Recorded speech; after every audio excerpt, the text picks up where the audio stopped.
télévision du monde. Voici les titres de cette édition de l'actualité.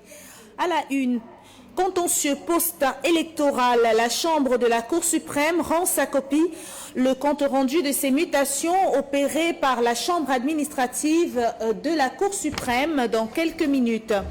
Toujours en politique, les hommes politiques réagissent au sujet d'une probable séquestration du président du Mouvement pour la Renaissance du Cameroun, le professeur Maurice Kamto.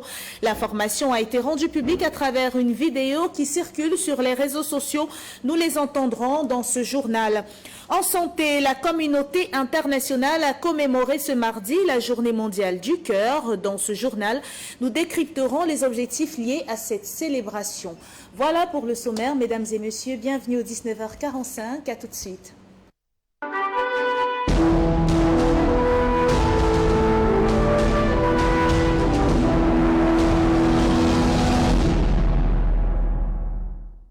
Une fois de plus, bonsoir, mesdames et messieurs, ouvrons cette édition de l'information en politique pour nous intéresser au contentieux post-électoral au sujet de l'élection du 9 février dernier. La Cour suprême administrative rend sa copie. Le maire de Bangansina, celui de Bafoussam 1er et celui de Douala 1er conserveront leurs exécutifs municipaux, tandis que l'élection va être reprise pour ce qui est de Marois 1er. C'est en tout cas l'essentiel à retenir de cette décision qui a été prise par la Chambre administrative de la Cour suprême, suivant les explications de Frédéric Moutomé.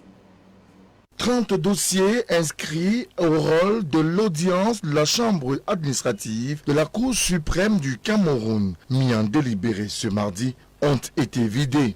Une quinzaine d'entre eux ont été examinés, débattus, puis mis en délibéré ou vidés. Et dans cette audience, il y a eu rejet pour défaut de qualité du requérant et certains recours jugés simplement irrecevables. Au finish, le droit a été dit par cette chambre de la plus haute juridiction du Cameroun qui conforte ainsi l'exécutif communal de Mbangansina dans le Mbam-Ekim, région du centre. À Bafoussam 1er, par exemple, le verdict est tombé. La Chambre administrative de la Cour suprême valide les élections municipales du 9 février 2020 et celles du maire et ses adjoints dans cette commune. Le Social Democratic Front SDF conserve donc la mairie sur le score de 51,03%. Cyril Nyang, tête de liste du SDF dans cette mairie, garde par ailleurs son fauteuil de chef de l'exécutif municipal. C'est le cas également à Douala 1er où Jean-Jacques Lengue-Malapa et ses adjoints élus au compte du Rassemblement démocratique du peuple camerounais RDPC restent en place conformément à la décision de la Chambre administrative de la Cour suprême du Cameroun rendue ce mardi. Grégoire Owona, secrétaire général du RDPC, présent à cette audience, félicite la diligence et le tact des magistrats de la haute juridiction. La justice a fait son travail, ils ont leur appréciation, nous avons notre regard de politiciens et je pense que cela participe de la vitalité de notre démocratie, cela participe aussi de la place que la justice doit occuper dans l'arsenal des institutions. Nous avons perdu, nous avons gagné, il en est de même pour les autres partis. Quant à l'UNDP, autre requérant devant la Haute Cour de justice du Cameroun, ces recours ont été déposés hors délai. Dans l'ensemble, tous les requérants, dont le FSNC d'Issatiroma Bakari, saluent les décisions ainsi rendues ce mardi par la Cour suprême du Cameroun. Décisions qui par ailleurs sont connues comme étant des dogmes, donc inattaquables. Le président du Mouvement pour la Renaissance du Cameroun, le professeur Maurice Kamto, a rendu publique une vidéo dans laquelle il parle d'une probable séquestration à son domicile, ce qui a suscité la réaction de plusieurs hommes politiques que je vous propose d'écouter. Ils sont au micro de Priscille Messemi. Ma maison est encerclée.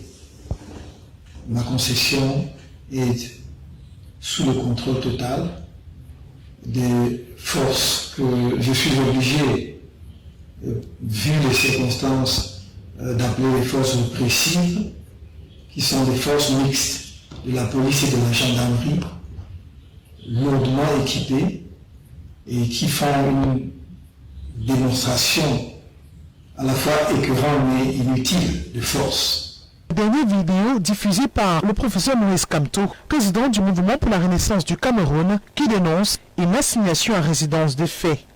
Selon ce dernier, ça fait exactement une semaine que les forces de maintien de l'ordre sont déployées autour de sa résidence à Yaoundé.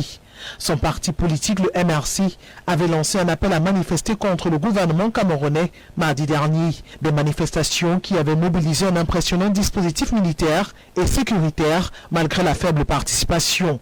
Selon Maurice Kamto, des dizaines de policiers et gendarmes filtrent les passages jour et nuit. Pour pouvoir entrer, il faut avoir une demande adressée aux autorités sécuritaires. Et pourtant, Maurice Kamto affirme n'avoir reçu aucune notification officielle de la justice pour expliquer cette situation. Selon maître Richard Tamfou, avocat au barreau du Cameroun et militant pour le mouvement pour la renaissance du Cameroun, on peut expliquer cette situation comme une sorte de séquestration puisque Maurice Kamto n'a pas encore reçu de notification officielle pour justifier cette assignation à résidence surveillée. Rien à voir avec le droit parce que s'il c'était une surveillance judiciaire, il allait recevoir un acte signé d'un juge. Bon, on ne sait pas quel est l'acte qui a été posé pour permettre qu'il y ait ce dispositif autour de sa maison. Donc c'est juste pour démontrer une fois de plus les violations. Donc s'ils sont là, c'est parce qu'ils sont en train de l'empêcher de pouvoir avoir accès. Et la preuve est que Alain Fogueki, qui a voulu se rendre chez lui, a été arrêté. Donc pour dire que l'accès est bien restreint. Même les avocats qui ont pu leur rendre visite ont dû passer par le directeur général de la Sécurité nationale et le patron du CED pour pouvoir avoir, il peut dire, soit un laissez-passer. Aucune réaction des autorités sécuritaires, rien à filtrer pour l'instant. Pour certains militants du Rassemblement démocratique du peuple camerounais, comme Maître Achou, il s'agit tout simplement d'un rôle régalien de l'État qui est de surveiller et de restaurer l'ordre et la paix. Parce que très souvent, lorsqu'il y a du dispositif de sécurité autour de quelqu'un, c'est pour le protéger. Parce que les gens avec les mauvaises intentions, n'est-ce pas, pour essayer de lui faire du mal, pour nuire à la vérité. Pour faire, n'est-ce pas, tromper les gens à ce qui concerne la vérité de ce qui se passe. Si ce monsieur est un leader, à mon avis, il devait sortir pour marcher avec les autres. Ceux qui ont marché là, on fait comment? Il n'y avait pas de disposition sécuritaire un peu partout. Il n'y en avait pas. Il y avait des dispositions sécuritaires partout. Mais ils ont marché. Parce qu'ils avaient quand même, ils ont cru, n'est-ce pas, à leur leader, qu'il a demandé qu'on sorte pour marcher, ils ont sorti. Mais le leader n'est pas sorti. Cela veut dire qu'il est en train de tromper les gens. Tiens-le de préciser que dans un communiqué publié vendredi 25 septembre 2020, le porte-parole du gouvernement avait déjà lancé des accusations similaires. Il affirmait aussi qu'une enquête judiciaire était en cours et selon ce communiqué, les meneurs et les organisateurs des manifestations du 22 septembre 2020 reprendront de leurs actes devant la justice. Le leader du mouvement pour la renaissance du Cameroun et le parti MRC lui-même fait donc l'objet d'une attention particulière par le gouvernement camerounais pour la stabilité du pays. Et toujours au sujet du mouvement pour la renaissance du Cameroun, mais cette fois-ci en droite ligne avec les militants ayant manifesté le 22 septembre dernier. Bon nombre d'entre eux ont été déférés au tribunal militaire, ce qui a provoqué l'indignation des défenseurs des droits de l'homme qui crient au scandale et appellent à leur libération immédiate. Les analyses de Patrick Ngoignan et de Patrice Foucault.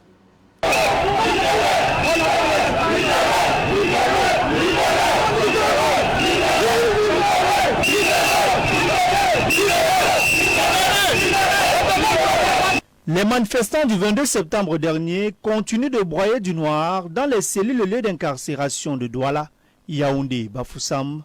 Ceux de Douala ont été déférés ce jour au tribunal militaire où ils devront répondre de leurs actes au grand désarroi de leur avocat, Maître Richard Tamfou. Bon, à ce stade, nous sommes surpris qu'ils sont en train d'être déférés au tribunal militaire. On ne comprend pas pourquoi est-ce que c'est le tribunal militaire quand on sait bien qu'il y a une loi sur des réunions publiques et des manifestations publiques qui précise bien le cadre juridique. Lorsque quelqu'un enfreint cette loi, il est censé être poursuivi sur la base de l'article 231 du Code pénal et qui donne une peine de 15 ans à 6 mois. Donc quand on défère les gens au tribunal militaire, ça veut dire que nous sommes dans un climat hors la loi, parce que ces gens-là ont marché, ont exercé un droit qui est bien encadré par une loi. et en principe devait être déféré devant les parquets civils et non des tribunaux militaires. Ce ne sont pas des infractions militaires qui ont été commises. Le mouvement Stand Up for Cameroun, pour sa part, félicite les manifestants et ses propres membres en détention à la prison centrale de Newbel. Néanmoins, le mouvement condamne leur arrestation et appelle à une mutualisation des forces. Réunis ce jour à Douala et diffusés sur les réseaux sociaux, ils ont rendu public une déclaration dans laquelle on peut lire, je cite, « La transition politique sera le fruit de l'action collective et déterminée. » La plateforme appelle aussi à la libération de tous ceux qui ont manifesté le 22 septembre 2020. Une protestation pacifique n'est pas un crime, peut-on lire dans cette déclaration, qui compte 6 signataires, dont Albert Mundoutou, Philippe Nanga et Monique Kouachou, entre autres. Ce même jour, selon des sources concordantes, les manifestants de la ville de Tchan auraient été libérés sous garant par le tribunal militaire de Bafoussam. Ce long feuilleton sociopolitique n'a pas fini de nous livrer toutes ses facettes.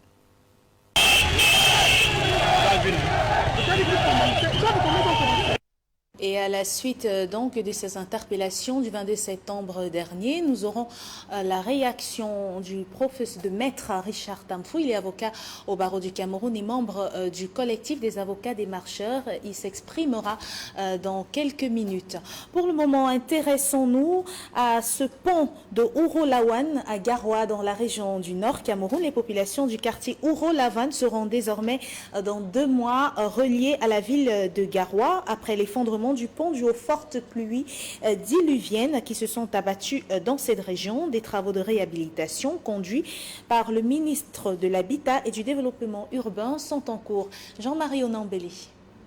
Le quartier Ouro-Lawan, coupé du reste de la ville de Garoua depuis quelques semaines à cause du pont qui s'est effondré suite à la pression des eaux de pluie qui se sont abattues dans la région du Nord, sera bientôt relié de nouveau à la grande ville. Les travaux de réhabilitation du pont effondré ont débuté sous le regard des nombreuses populations et autorités de la ville de Garoua venues accueillir la bonne nouvelle. Des travaux sous haute instruction du ministre de l'Habitat et du Développement urbain qui avait, lors de sa visite de travail, instruit une entreprise de la place de construire un nouveau pont en 2 mois. Il s'agit concrètement de mettre en exécution les hautes instructions de Madame le ministre lors de sa venue à Garoua en fin du mois d'août, qui a prescrit à l'entreprise Croisière de réaliser en 2 mois dans le ponceau qui relie le quartier Ouro-Lawan et le reste de la ville de Garoua. Donc il s'agira concrètement donc de réaliser un dallo triple qui permettra de résorber le problème qu'on a vu dans le tassement du ponceau qui était là. Donc l'entreprise, en 2 mois, réalisera les travaux et normalement, après ces 2 mois, on n'aura plus de problème du côté de ce quartier.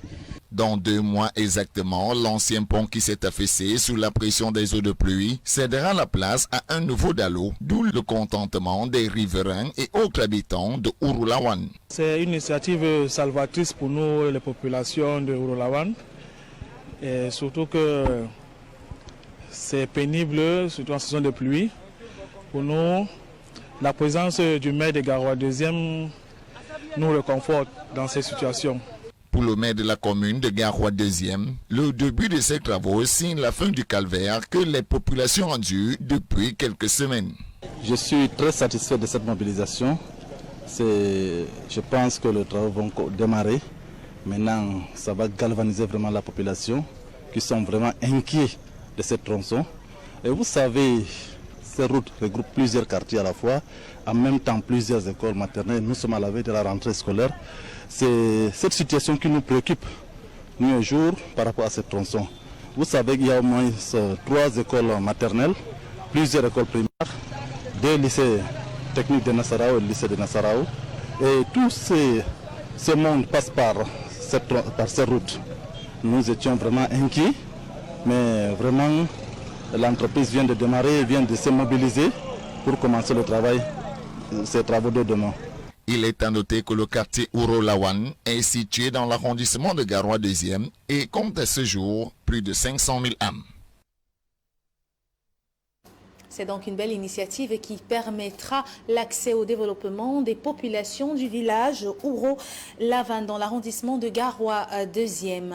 Revenons à présent sur la réaction de Maître Richard Tamfou. Il s'est exprimé au sujet des interpellations du 22. Plusieurs militants du mouvement pour la renaissance du Cameroun détenus dans les commissariats et gendarmeries ont donc été déférés ce mardi devant le commissaire du gouvernement qui a décidé d'un mandat de défaut à l'encontre de ces marcheurs du mouvement pour la renaissance du Cameroun. Soit 200 militants de ce parti ont été conduits à la prison centrale de Douala. Je vous rappelle, Richard Tamfou est maître au barreau du Cameroun et membre du collectif des avocats défenseurs. Écoutons plutôt. Nous avons au niveau du tribunal militaire plus de 200 personnes qui ont été arrêtées le 22 septembre suite aux manifestations, à une marche pacifique que le MS avait organisée. Bon, il se trouve aujourd'hui que les gens sont déférés devant le tribunal militaire pour des infractions d'insurrection et de révolution. Bon, nous on ne comprend pas pourquoi est-ce que les gens qui ont manifesté pacifiquement sur une loi précise qui est la loi sur les réunions publiques et les manifestations publiques, s'il advenait même que ces personnes-là ont marché contre une intégration. Donc on attendait à ce que les gens soient déférés devant les parquets civils, mais à notre grande surprise, les gens sont déférés devant le tribunal militaire. Nous sommes surpris et à ce tribunal, on nous fait comprendre que tous ceux qui seront déférés devant ce tribunal seront inculpés et mis en détention provisoire. En attendant pour que les juges d'instruction qui sont 5 devant le tribunal militaire de Douala puissent examiner les différents dossiers cas par cas. Nous allons entreprendre des demandes de mise en liberté parce que devant les juges d'instruction, c'est eux dorénavant qui restent les juges compétents pour pouvoir obtenir les mises en liberté provisoires, soit sous garant ou sous condition. Parce que vu les auditions, pendant les auditions, les avocats n'ont pas été permis d'assister les clients, donc on ne sait pas qui a dit quoi et qui n'a pas dit quoi. Au niveau de la police, on a pu identifier 104 personnes et aussi au niveau de la gendarmerie, il y a plus d'une centaine. Donc les déférements sont faits de vague par vague, puisque tout le monde ne pouvait pas déférer aujourd'hui. Même demain, les autres déférements vont continuer. Donc pour l'instant, on n'a pas la maîtrise sur le nombre exact de ceux qui étaient là aujourd'hui, mais le président du tribunal militaire nous a fait comprendre que les déférements sont en cours et que c'est à partir de la semaine prochaine qu'on pourra savoir exactement qui sont ceux qui vont passer devant tel juge d'instruction pour que nous puissions solliciter la liberté. Ils sont accusés d'insurrection et de rébellion. Rendons-nous à présent à Yaoundé en fait de société pour nous intéresser à cet accident de la circulation survenu sur la nationale numéro 3, axe lourd Douala Yaoundé, plusieurs dégâts matériels perdus, des blessés graves. C'est donc le bilan de cet accident de la circulation. À l'origine, un camion gros porteur et un bus de transport en commun qui ont commis l'indélicatesse suite aux pluies qui s'abattent depuis ce matin dans la ville de Yaoundé de se heurter. Le retraçage des faits avec Jean-Germain Yetna.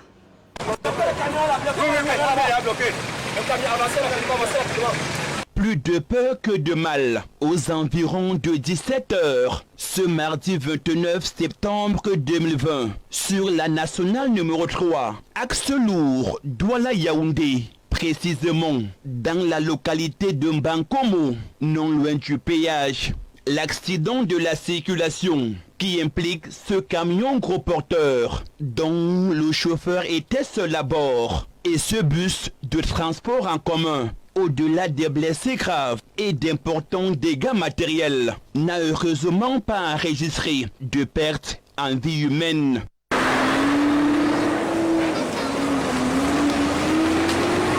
L'indélicatesse du chauffeur du bus de transport interurbain et les fortes pluies qui s'abattent depuis ce matin à Yaoundé seraient à l'origine, selon certains riverains, de cet incident. Le bus s'y descendait. Le bus était de l'autre côté, chez nous là-bas. Le bus là était de l'autre côté. Il n'arrivait plus à descendre et il glissait. Bon, nous, comme on venait de la descendre, il n'a pas eu le temps. Et surtout, il y a les gardes là. Un autre accident de la circulation sur la nationale numéro 3, axe lourd Douala Yaoundé, qui vient interpeller la conscience des transporteurs en cette période de vaches grasses où le trafic est intense, avec le retour des vacanciers où la vigilance devra être de mise. C'est donc un accident de la circulation de plus qui vient inviter les conducteurs d'engins ainsi que les usagers de la route à redoubler de prudence en cette période marquée par les pluies diluviennes. À présent, intéressons-nous à la célébration de la Journée mondiale de l'habitat qui se fera le 5 octobre prochain. Une occasion pour Célestine Ketia-Cortès, ministre de l'Habitat et du Développement urbain, d'opérer une descente sur le terrain. Question de voir l'état et les difficultés des promoteurs immobiliers de Yaoundé et ses environs dans sa délégation. Jean-Oscar Libok et Mohamed Essoumba-De, nos reporters depuis Yaoundé. Une politique d'habitat digne de ce nom. Et c'est parti pour la célébration nationale de la Journée mondiale de l'habitat 2020 qui se tient chaque 5 octobre. C'est par la visite des projets des promoteurs immobiliers dans 4 grandes localités de la ville de Yaoundé et ses environs que Célestine Ketia-Cortès, ministre de l'Habitat et du Développement urbain, a lancé la semaine de l'habitat. La descente sur le terrain l'a conduit à Meufouassi dans le département de la Meufou-Akonom, arrondissement de Bankomon. Là-bas, les bâtis futuristes et témoins sont perceptibles. Après cette étape, cap a été pris pour Mendon 2 où la cité Mefan-An, Mefou. À chaque étape du parcours de Madame le ministre, les promoteurs de ces cités ont émis des doléances. Premièrement, il y a les difficultés d'accès au foncier et deuxièmement, il y a les difficultés d'accès au réseau. En ce qui concerne le foncier, comme on l'a répété plusieurs fois, il y a déjà la difficulté d'accès et ensuite il y a la sécurisation même du foncier. Parce que le titre foncier, bien que la loi le dise intangible, il peut être facilement attaqué. Hawaï, Kouaban en Colmeyan, malgré la pluie qui s'est invitée, et cela n'a pas déteint à l'importance et à l'objectif que le ministre de l'Habitat et du Développement urbain porte à la question du logement au Cameroun. Il s'agit pour nous de profiter du thème de la célébration de la Journée mondiale de l'habitat, un logement pour tous, pour un meilleur avenir urbain, pour faire l'état des lieux du secteur privé. Comment le secteur privé peut être assis autour de la table aux côtés des grands projets lancés par le président de la République. Ce que nous avons perçu, c'est qu'il manque peut-être l'organisation, la formation, la confiance à rétablir entre les institutions de financement et ces promoteurs, le lien qu'il faut absolument établir avec la tutelle qui est le MINDU, qui devrait donc assainir ce milieu-là pour permettre aux professionnels d'accompagner le chef de l'État à délivrer davantage de logements.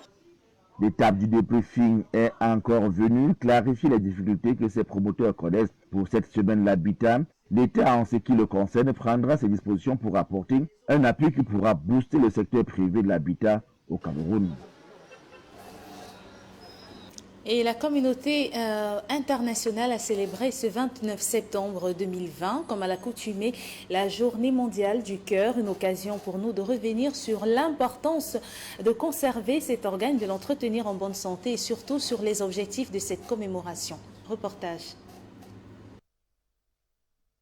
Aujourd'hui se tient la Journée mondiale du cœur, une journée de sensibilisation contre les maladies cardiovasculaires, les pathologies affectant le cœur et les vaisseaux sanguins.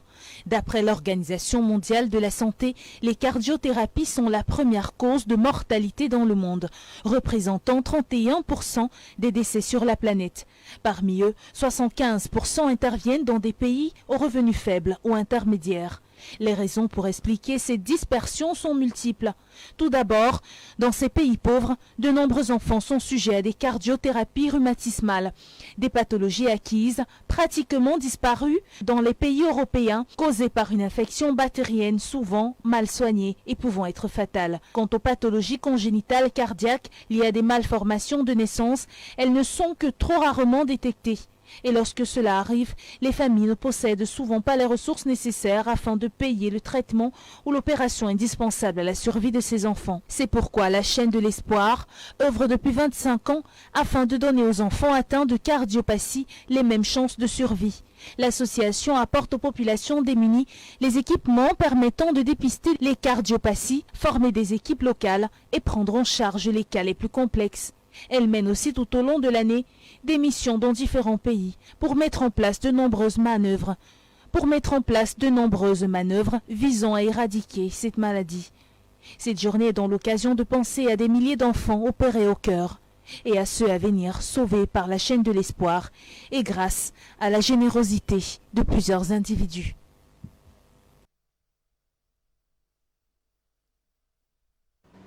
Et durant cette journée de célébration, de commémoration et surtout de sensibilisation, les cardiologues ont invité les populations à se faire dépister régulièrement les maladies liées au cœur.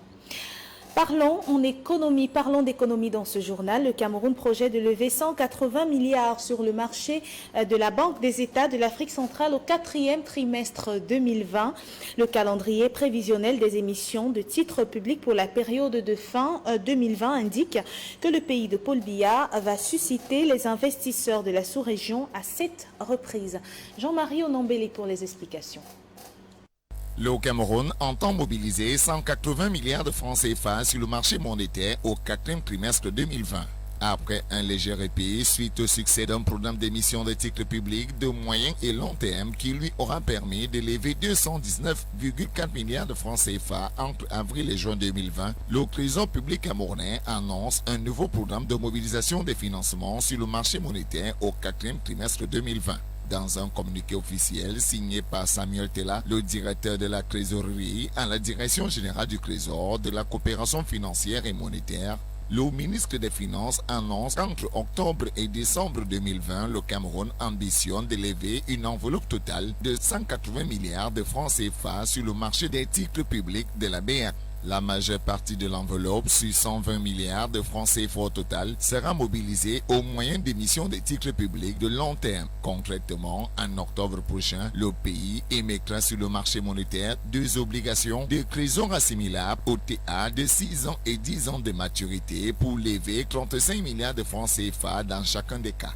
Avec ce nouveau calendrier prévisionnel des opérations du Cameroun sur le marché monétaire, le pays reste fidèle à sa nouvelle logique de recentrage sur le marché monétaire pour la mobilisation des financements de moyen et long terme au détriment du marché financier, dont les conditions sont jugées plus rigides. Cette nouvelle stratégie, implémentée dès le 2e trimestre 2020 par le Trésor camerounais, a fait des émules dans la sous-région. Selon la BEAC, pour la première fois depuis le lancement du marché en novembre 2011, les émissions des États ont été dominées au cours de ce trimestre par les titres longs. En l'occurrence, les obligations du trésor assimilable OTA qui représentent 53,6% du total des émissions de la sous-région. Mieux, pour la BEAC, cette prédominance des emprunts de long terme au 2e semestre 2020 a même provoqué une recomposition de la structure du portefeuille de la dette des États sur le marché des titres publics. Ainsi, note l'institution d'émission des 6 pays de la zone CEMAC, ce portefeuille est désormais constitué majoritairement des titres longs représentant 58,3% du portefeuille global. En sport, bras de fer entre la Fédération camerounaise de football et la Ligue professionnelle de football.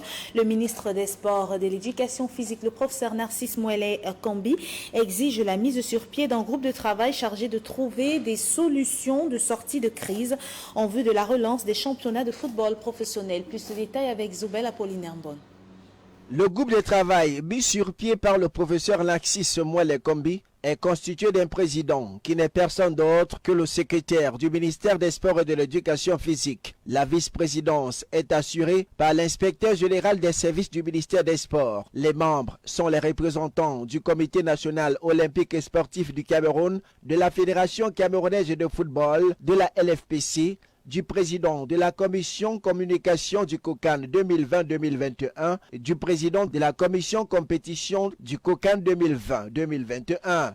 Le groupe est chargé de collecter, d'examiner et d'harmoniser les propositions formulées par les parties en conflit, notamment la FECAFOOT et la LFPC, et éventuellement des tierces en vue de faciliter la reprise à très brève échéance des championnats professionnels de football et la participation des clubs locaux aux compétitions internationales. La Ligue est autonome et en ce sens-là, l'autonomie lui confère le droit d'avoir son secrétaire général, d'avoir ses organes propres. Il est malvenu pour moi que la FECAFOOT puisse imposer des personnes à la Ligue. Le succès du champ est intimement lié au démarrage du championnat. Donc nous devons mettre l'intérêt supérieur de la nation au-delà des égos personnels. Le groupe de travail dispose pour cela d'un délai de 15 jours pour exécuter sa mission, au terme de laquelle il devra observer la bonne application de la sentence du tribunal arbitral du sport. La solution d'intérêt général ici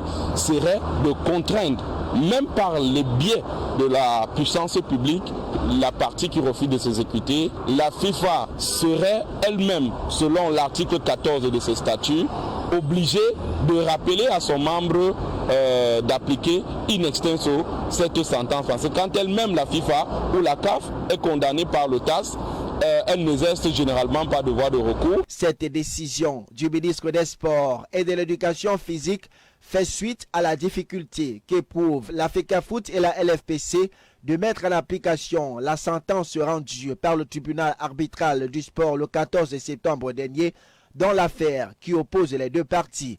Une sentence qui rétablit purement et simplement la Ligue professionnelle de football du Cameroun dans ses droits bafouillés par l'instance dirigée par Sédou Bobonjoya.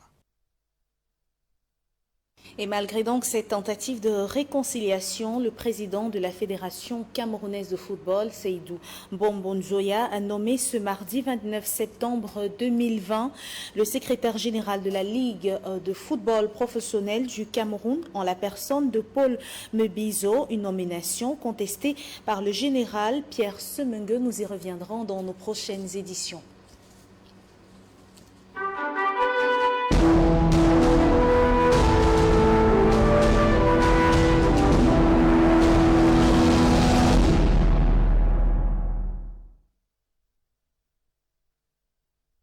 National. Le suspect principal de l'attaque à l'arme blanche de vendredi dernier a été présenté au juge d'instruction. Suivons les détails avec nos confrères. En France, le principal suspect dans l'attaque au hachoir vendredi dernier devait être présenté dans la journée à un juge d'instruction pour être mis en examen pour tentative d'assassinat terroriste. Et selon toute logique, il sera placé en détention provisoire. Lors de sa garde à vue, l'individu a admis avoir menti sur son âge et son identité. Dans un premier temps, il affirmait s'appeler Hassan Ali et avoir 18 ans. Les enquêteurs ont découvert dans son téléphone qu'il s'appelait en fait Zahir Hassan Mahmoud et qu'il avait 25 ans. Le procureur chargé du dossier a précisé que l'individu n'était pas connu des services de renseignement. Il a aussi indiqué que l'auteur présumé de l'attaque visait bien Charlie Hebdo, dont les locaux étaient situés à cet endroit jusqu'en 2015. Son projet initial était d'entrer dans les locaux du journal, éventuellement, si nécessaire, à l'aide du marteau, puis de les incendier grâce aux bouteilles de white spirit. En arrivant devant la rue 6 Nicolas Appel, et en apercevant les victimes, il a pensé que ces dernières travaillaient pour le journal satirique et a finalement choisi de les attaquer. Les deux personnes blessées dans cette attaque travaillent pour une société de production située à côté des anciens locaux de Charlie Hebdo. La rédaction du journal satirique a déménagé à une adresse tenue secrète après l'attentat terroriste qui l'a visé en janvier 2015. Rendons-nous à présent aux États-Unis pour parler de politique. Élection américaine de novembre prochain. Le premier débat télévisé entre les candidats Donald Trump et Joe Biden aura lieu ce soir du 29 septembre 2020. Regardons les préparatifs. C'est ici, sur le campus universitaire de Cleveland, dans l'Ohio, un État clé susceptible de basculer d'un côté ou de l'autre, que se tiendra le débat télévisé entre les deux candidats à la Maison-Blanche ce mardi, 21h locale, 1h GMT. Trump-Biden, 90 minutes de face-à-face, modéré par un journaliste de Fox News, respecté des deux camps. Ce débat, vraiment, je l'attends de pied ferme. Mais y aura-t-il vraiment débat ? Je m'attends à ce que le vice-président Biden veuille mettre l'accent sur les impôts du président Trump, sur la nécessité d'apaiser le pays. Trump, lui, va vouloir parler de la loi et de l'ordre et du fait qu'il est persécuté à ses yeux. La Covid et sa gestion calamiteuse, la crise économique, les violences policières, les questions raciales, le climat, Trump est à la traîne dans les sondages et le scoop explosif du New York Times sur ses impôts montre également un visage que beaucoup ne veulent pas voir. Mais dans un pays fracturé idéologiquement, Trump a-t-il pour autant perdu la bataille? Loin de là. Dans l'exercice de l'affrontement télé, on le sait, la forme compte au moins autant que le fond. Les spectateurs seront attentifs au style, aux bons mots et à la capacité de s'imposer sur son rival. Trump est plus imprévisible que le candidat traditionnel. Il a clairement une approche plus distanciée avec les faits. Il est ce que certains décriraient comme plus direct et d'autres plus rentre-dedans. C'est un défi pour ceux qui se retrouvent face à lui. En 2016, Hillary Clinton, donnée pourtant favorite dans les sondages, l'avait appris à ses dépens. Face aux attaques, Joe Biden jouera le calme, la constance, la résistance, tout ce qui fait l'étoffe d'un président, assure son épouse. Mais il n'est pas à l'abri d'une gaffe. Biden est même un habitué du genre, malgré son expérience. Au baromètre de la nervosité, le camp démocrate a sans doute plus à perdre ce soir que le camp républicain. Fin de ce journal préparé par l'ensemble de la rédaction. Merci de nous avoir suivis. Prenez rendez-vous tout à l'heure à 21h dans le cadre du programme Tout au clair. Ce sera une présentation de Frédéric Moutomet et l'émission sera retransmise sur la page LTN TV officielle. Bonne soirée à tous sur votre chaîne. Au revoir.